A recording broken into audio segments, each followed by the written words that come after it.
Ada juga dalam kitab hikmah, tapi ini saya tidak temukan hadisnya. Tapi ini diamalkan para ulama, termasuk guru Taqi Malik Belawa itu almarhum al-maghfurlah, itu mengajarkan itu.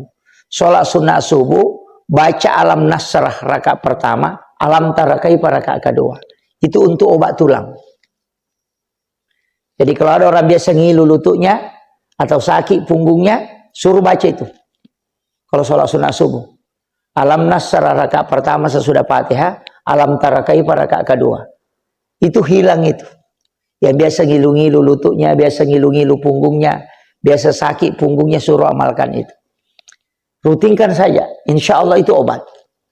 Saya punya jamaah itu di Bone, dia mengatakan umur saya Pak Ustaz sudah hampir 80 tahun. Dan saya tidak pernah sakit lutut dengan sakit punggung. Dulu pernah. Tapi karena guru Taqi Malik pernah datang ceramah di sini, Abdul Malik Belawa, pernah datang dulu ceramah di sini, dan dia makan di rumah saya. Saya kasih jamu beliau, kemudian saya mengeluh. Mengatakan, wah Pak Kiai, ini lutut saya biasa sakit. Sehingga kadang kalau berdiri itu agak susah kalau dalam sholat.